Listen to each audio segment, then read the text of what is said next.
The review you've all been waiting for, the ZenBook A14 and A16 with Qualcomm's new Snapdragon X2 chips. The ZenBook A16 with the Elite Extreme processor gives you great CPU performance both unplugged and plugged in. It's got a beautiful 16-inch touchscreen and decent battery life for a somewhat reasonable price, especially when you consider it comes with 48 gigs of RAM. The A14 is the 14-inch version and is a bit cheaper while still giving you class-leading CPU performance. Its screen isn't as good, but its battery life is better. This all being said, these are Qualcomm laptops that run the ARM version of Windows. We did a big deep dive where we tested a ton of different professional apps where we found that more run than when these X chips were first released 2 years ago, but there are still some that don't run and others that don't run well, particularly when you factor in the middling performance of these chips' integrated GPUs. To cut a long story short, we feel the A16 is a very good laptop for most software developers. The A14 is a good laptop for a programmer who maybe doesn't care about the screen as much. If you are just buying one of these for basic use, though, these are hard to recommend over Apple's MacBook Airs. Those deliver a better all-round experience for most users, and they're cheaper. If you want to buy any of the laptops we discussed today, we've linked them down below, as well as several other alternatives. Or you can check out our website, bestlaptop.deals. We track prices right across retailers to show you whether they are actually a good deal. Now, let's get into the meat and potatoes. These ZenBooks look unique, for sure. There is a speckled pattern to the lid that looks nice, but they are also the exact color of my grandmother's minivan growing up. This color is going to be very subjective. Some people can't stand beige, and others think it looks refined. Personally, I do like the look of this laptop. It's just not as universally compatible with everyone's style as the silver MacBooks. For something more neutral, I would prefer the dark gray our ZenBook Duo came in. Colors aside, they have a smudge-resistant coating over the whole chassis, which avoids pesky fingerprints. Both ZenBooks are super lightweight compared to other laptops in the same size class, which makes them a joy to bring with you, even the 16-inch. But there is a catch to the ZenBook's lighter weight and unusual coating. They lead to it feeling less premium than competitors who have aluminum chassis. Even though it's using a lighter metal, it's still well built with minimal deck flex and screen flex. There is only a bit of give when pressing down on the lid, which you don't normally get with aluminum laptops. It doesn't even happen on the Neo, for example. The hinges on both ZenBooks are also reasonably stiff, but still able to be opened with one hand, and they have a nice little notch at the center to help you do so.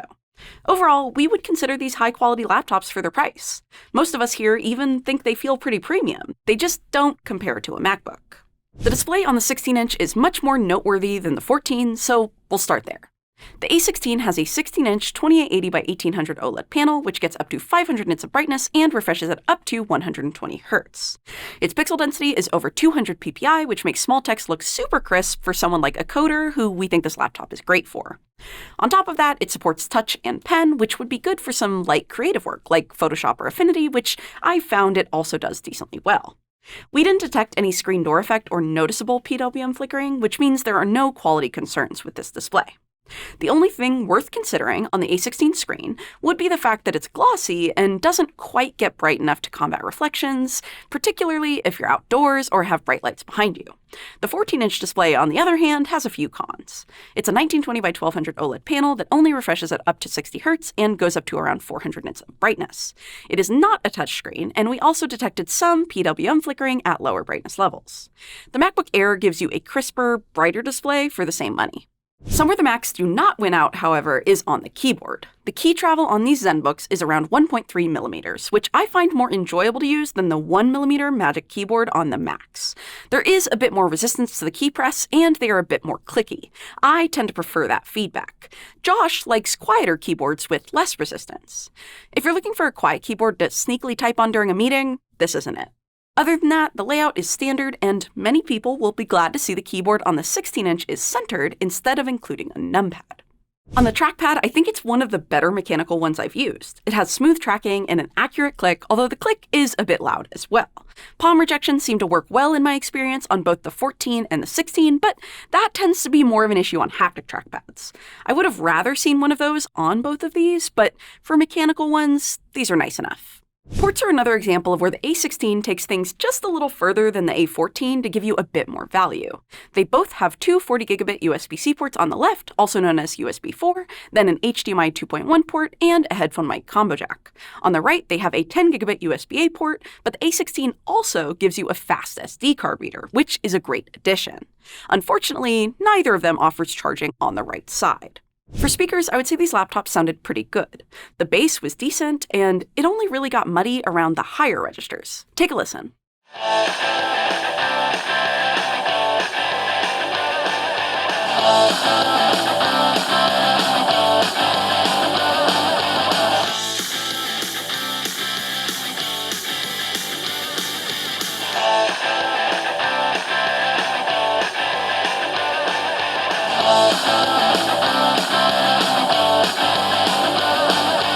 Here's how the 1080p webcam looks and sounds on the ZenBook A16, and it also has IR for Windows Hello. Here's how the 1080p webcam looks and sounds on the ZenBook A14 in studio lighting. We feel that both the A16 and A14 look a little oversaturated.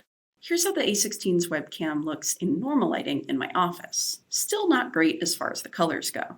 And here's how the A14 looks in normal lighting in my office. Now, if you've seen Josh's recent video on these Qualcomm X2 processors, you might have already seen how our A16 performs, but I'll still go over the highlights. The ZenBook A16 with the X2 Elite Extreme chip does phenomenally well in CPU tasks, pulling ahead of Windows competitors in terms of both single and multi-core. The Macs keep their crown in single core, but Qualcomm's results are still impressive. Core for core, we don't see the A16's chip beat out the much more expensive 18-core M5 Pro chip in Apple's 16-inch MacBook Pro, but it beats similarly priced competition handedly. The A14 also performs very well, beating out modern Intel and AMD chips as well as the base M5 10-core, which is once again impressive for the price.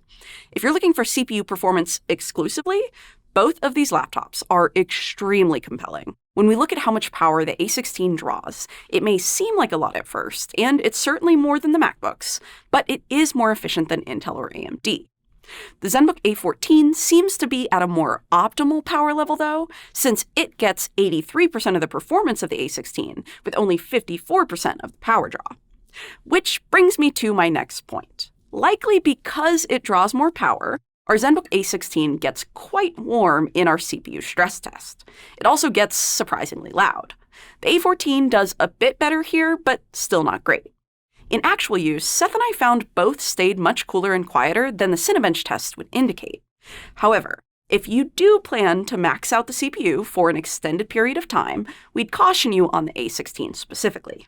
Another option for a more comfortable experience is to run these laptops in their default performance mode. That standard mode on the A16, for example, performs at about 80% while drawing less power, staying quieter, and not getting quite as warm on the keyboard deck. 6000 is still an incredible score for a laptop. For the A14, it's a very similar story in its default standard mode. You get most of the performance for less fan noise. Now let's look at graphics performance. The new Qualcomm integrated GPU is a huge improvement from the original one. It is slightly faster when paired with the Elite Extreme chip in our A16. That being said, at this price point, there are far better options. If you go with Intel and AMD, you can get an NVIDIA GPU. If you are sticking to integrated, Intel's X chip with its B390 is a bit faster, as is the M5 10-core. But this isn't the full story. Many games and apps don't run natively on the ARM version of Windows, and even if they do, they aren't as optimized. For example, in Cyberpunk, Intel's integrated GPU pulls further ahead. You'll notice the MacBooks have the same problem as the Qualcomm chips here. These games aren't as optimized for those platforms. Seth and Josh tested a ton of games and apps for our other video I've mentioned, which I've linked below. League of Legends wouldn't install due to anti-cheat, and Marvel Rivals had some visual artifacts. So, if you're planning to do even casual gaming on the side, we'd recommend a laptop with a dedicated GPU at this price, or Panther Lake if you know your titles are lighter. Qualcomm is still a gamble for gamers. In creative tasks, it's better than gaming, but still a mixed bag. I took home the A16 one weekend and used it for publishing and photo editing work in Affinity, and it did great. I primarily used the Pixel and Layout apps. I don't recall any slowdowns or stutters for anything I was doing, and our Photoshop benchmark aligns with this. Not only that, but it never got too warm or loud, which made my photo editing sessions very comfortable. I also used it to review one of our videos back at the office, and it was usable. Some stuttery playback, but watchable at 1/2 resolution. Fan noise was a bit louder, but not obnoxious. Realistically, at the price point of the A16, an NVIDIA laptop is much better for video editing, as you can see in our graph. However, NVIDIA laptops have fan noise, and if you don't want that, Apple's MacBook Pro with M5 is still better than Qualcomm. When it comes to the ZenBook A14, it wasn't usable at all. Premiere fully freaked out and crashed due to OpenCL saying it was out of resources, even though I was only playing at a quarter resolution. It shouldn't be the fact that it only has 16 gigs of RAM, because we have played these videos back on other laptops that have that amount, but perhaps this is due to a lack of optimization, but the A14 just wasn't usable for video editing. If you're looking for performance in other professional applications, including 3D work, engineering, and programming, check out that other video, but I'll summarize. We found these laptops are great for photo editing, like I said, and most programming. But if you're using other professional apps, it's better to avoid these laptops unless you are absolutely certain what you're running will run and run well. For battery life, the A16 keeps up with the MacBook Pro 14 with the M5 Pro chip at about 9 hours, which is decent, but not as good as the one with the base M5. The A14 lasted longer at around 11 hours, only being beat out by the MacBook Pro 16, which has a much larger 100 watt-hour battery. This is a great result. Something else to consider here is how well the laptops both perform unplugged, which makes their battery results even more impressive. For Linux, we've seen some reports that Fedora 44 finally works on these Qualcomm laptops. You need to use the ARM version with some kernel runtime parameters, so we did this, and still couldn't get it to boot at all. We also tried a custom Ubuntu ISO that has been confirmed to run on a few Snapdragon laptops, but we weren't able to boot there either. Linux still seems to be a no-go.